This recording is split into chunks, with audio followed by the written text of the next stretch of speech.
A well-kept secret, known to few, where the folks say "suh" and "ma'am," are the ancient Appalachians down south in Alabama. Straight from the start, they were set apart from the rest of their far-flung kin.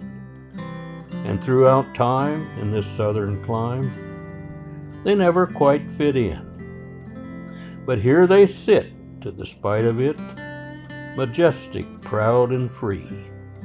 And I would rate my hike here a great grand part of this odyssey.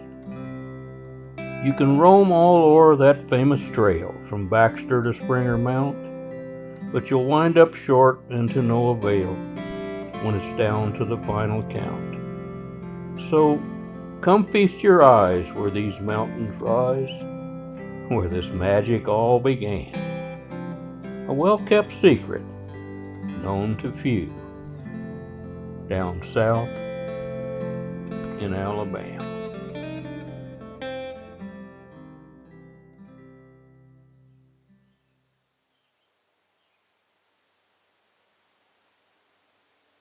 There's an energy on that mountain. When you get up there, it's peaceful, it's away from everything. It's not real crowded. I don't know if it's describable. It's a place you're like, okay, I'm coming back here. Fast forward to 2017, I'm in Sylacauga, Alabama, and I start reaching out to different people about the Pinhoti, and I get invited to Flagg Mountain. And oh, by the way, there's this guy named Nimblewill Nomad up here doing some work. And I'm like, Nimblewill Nomad? No way. First of all, and I kid him about this, but I was like, he's still living? He's got to be 200 years old. He's one of the classic characters of the trail. He glows beyond the size of his body. He's enormous. He's a giant.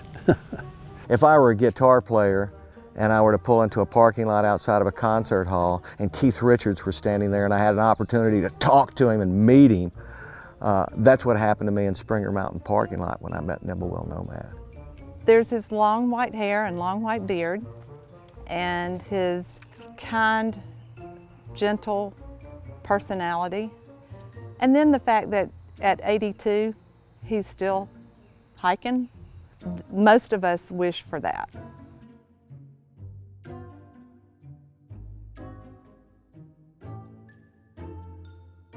I mean, how are you going to confuse this with something else, you know? It's me, all right? It ain't nobody else, it's me.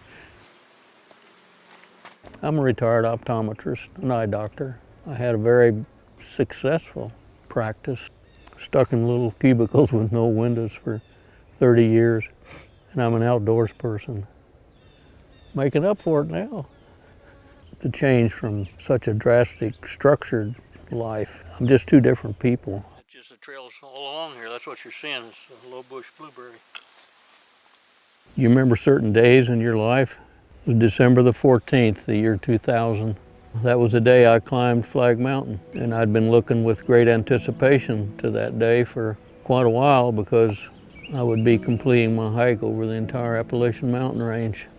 I stood with my head cradled in my arm for about 10 minutes and just wept. And I promised myself then that someday, I don't know when or for what reason, but someday I'm gonna come back to Flagg Mountain. I've been the caretaker there now for 3 years. The locals love the mountain, and I've become part of the mountain, so the locals love me too, and they come and see me. And you just welcome folks, and you let them know that you're glad to see them, and you're really happy they came to the mountain, because you want them to feel and appreciate the specialness that is Flagg. Flagg Mountain in the 1920s was being considered as a national park, but in the 1930s it was administered by the federal government as part of the Civilian Conservation Corps. So the Civilian Conservation Corps built a camp here. The Pinhoti Trail was really conceived in the middle 1980s as the way to finish the original thought of the Appalachian Trail.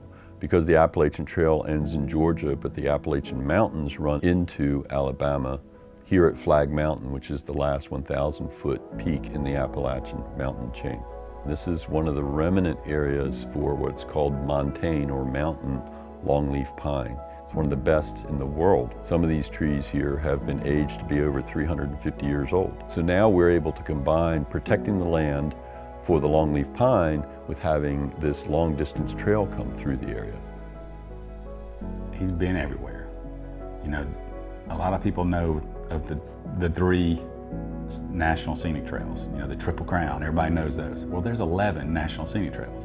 There's 2 people in the world that's hiked all 11. He's one of them.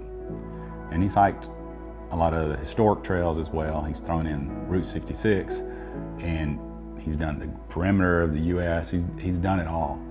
And he'll tell you, Flagg Mountain's it. This is my last hike. Hey, Nimblewill, you said you wasn't hiking anymore. You said that was your last one. I said, well, this is my last one. And I started at Flagg for the very purpose of being able to meet people along the way and heighten the awareness of the southern Appalachians. Where are we going today? Yeah, we've been over Unaka, that's all done. There's Hughes Gap, that's where you picked us up yesterday. That's where you're gonna drop us off today. See you on the other side, here we go. The Appalachians don't start on Springer Mountain. They start way down in Alabama on a little mountain that nobody knows much about. But they're hearing about it now.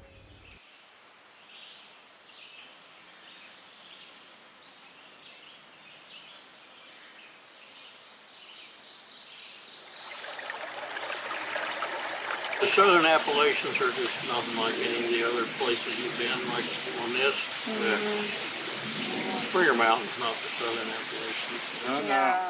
We're going to tell everybody. It's been Going holy. over into Alabama, it's a whole different. And there's a guy down there named Nimblewill that's going to You get you straightened out. straighten it out. Yeah. Tell you where the southern part of it is. All right. We'll set a draft for you to follow us. Okie doke. Be careful. Take care. They can move. I mean, they've moved down the trail. Jeez. I know way I can keep up with them. It takes something to get up every day and accomplish a task like he's trying to accomplish right now. He's literally doing something that is unprecedented. I reckon we can go see if they got a room ready. I've got support now. I'll have someone that'll meet me at the road crossing in the evening and take me to town or to a hostel or wherever so that I can get cleaned up and get a nourishing meal and put me back on the trail again in the morning. I wanted to come up here and help support Nimblewill just because I wanted to, in some way, be a small part of his journey. I'm the little wheel, the little cog in the machine that maybe makes it all go through this part of the trail. Oh, listen to this. This appropriate song that's coming on. Sweet Home Alabama.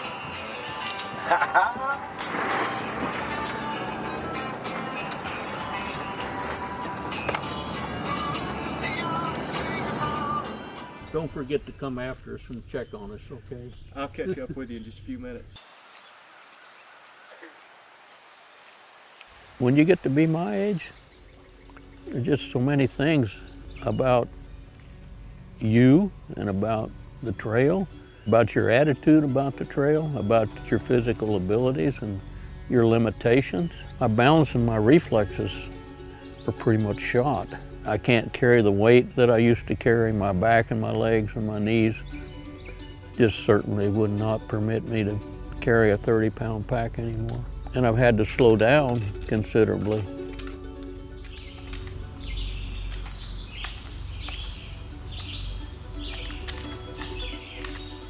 I'll put my pack on, I'm full of energy, and I'll get it going, and I'll stumble over a rock or a root. And you say, thank you, Lord, and I say my daily blessing that I didn't go down and bust something. So sure, you're gonna have doubt and misgivings and forlorn feelings. Days like this, you say, what are you doing out here? Why don't you just go home? It's an ongoing tug-of-war between what I plan to do and what my mind and my body keep telling me you may not do. I've got to come up with the dedication and the perseverance that it's going to take just to keep chewing on it and get it done.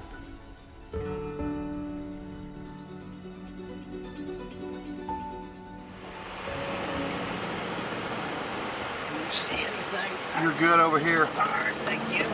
We'll be all right. As soon as you pass this road, see that ground sign on the left, pull in there.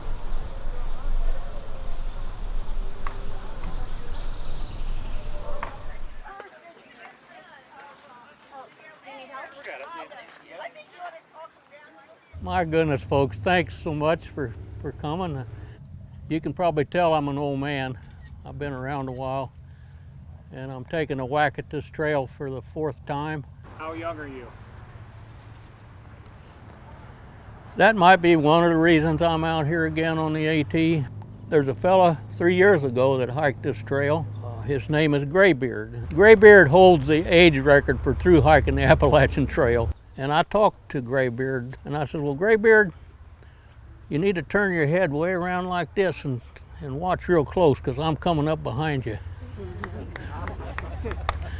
He turned 82 when he hiked it July of that year, and I turned 82 last October. Chronologically, I'll be the oldest person to pull off a through hike of the Appalachian Trail. I'm 1,500 miles into it now. I started at a place called Flagg Mountain, Alabama.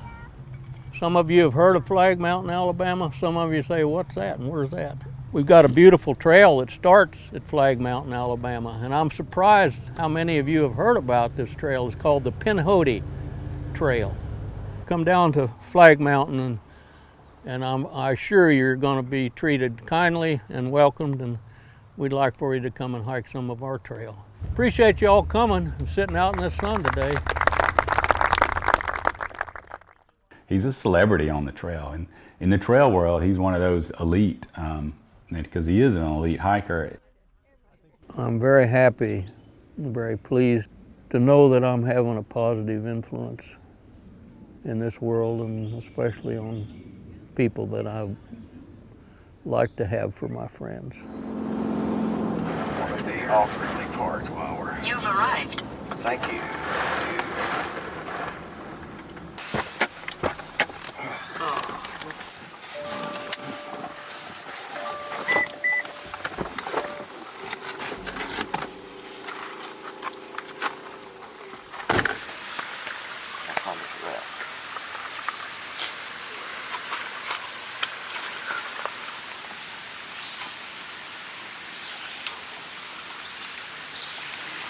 I don't know how to thank you. I could just say thank you, I guess. I don't know how to thank you.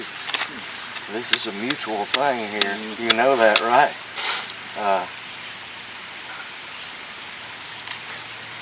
You promised to come down and see me now. No, we have Sam's and buts about it. Happy trails, young man.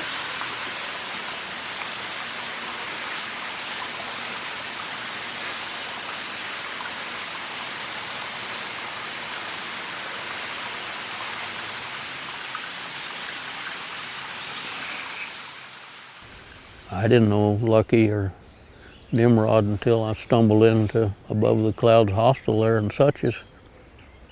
And we've just been like brothers ever since, and I guess we'll remain like brothers the rest of our life. That's another characteristic of our community. It's those relationships are just very special. I didn't think that would hurt me as much as that just did.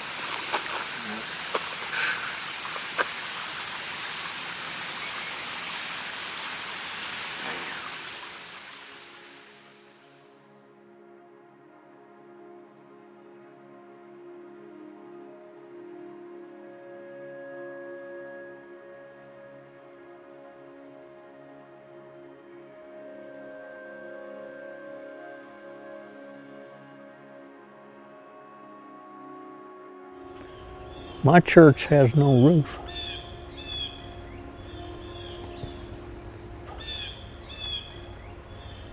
It's where you go to restore your soul. The Lord is in that leaf, on that branch, on that tree there.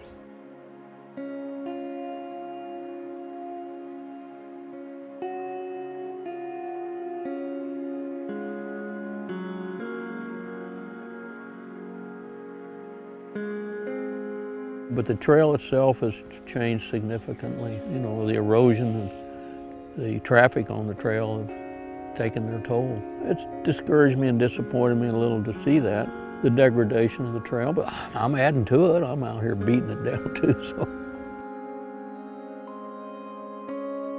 There is always going to have to be a balance of protecting a place and loving a place. You don't want to have too many people come and, as we call it, love it to death. Right now, I'd like people to know about Flagg, to come to Flagg, to see our trails, and spend time there and experience it. But we're promoting Flagg in a way that ultimately there's a potential for it becoming a real problem. I don't think there's an easy solution. I think we want to teach people how to respect and how to take care and how to protect that natural world. But then how do you do that without getting them out? We have the responsibility to introduce people to the connections that they have with wild places. There's an ember burning, there's a little bit of a fire down here that's telling us that we need to be free, we need to go, we need to break the shackles and the bonds and all the things that keep us tied down. That's the wanderlust that's trying to come out and be free in your thoughts and in your mind. Well, I've cultivated that, and you see what's happened. I'm the epitome of folks that are consumed with wanderlust, I guess. I've got 11 more weeks of this and I'll be done with it. And once that's behind me and I have that accomplished, I'm going to be very content and very satisfied with my life. I think this is kind of on the end run of the thing for me. The end run of it.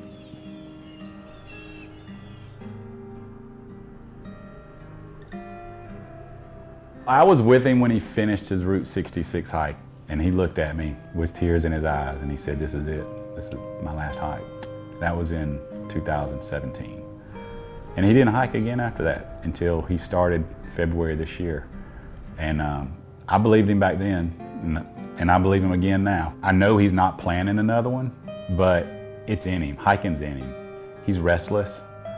The 3 years he spent at Flagg Mountain as the caretaker is the longest he's been in one place in over 20 years. He owns a backpack and he does have a truck, and that's all he wants to hike. I'll say I believe him because he says it, but I'll hold a little reservation to he might have one more in him. We'll see. It'd be fun to see.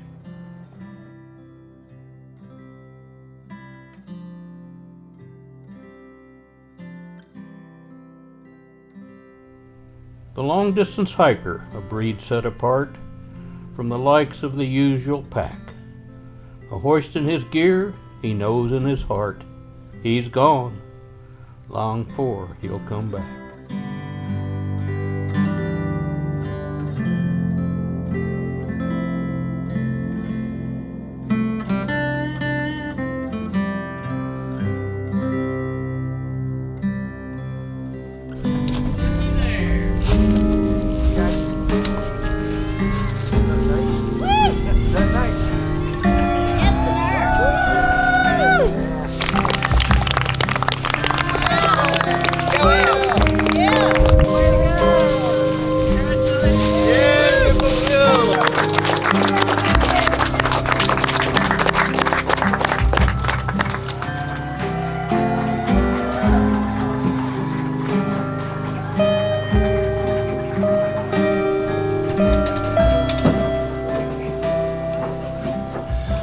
Done deal, isn't it?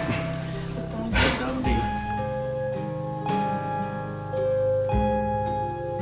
We'll see what time brings. This is my last hike, okay? No promises on whether you have a last hike.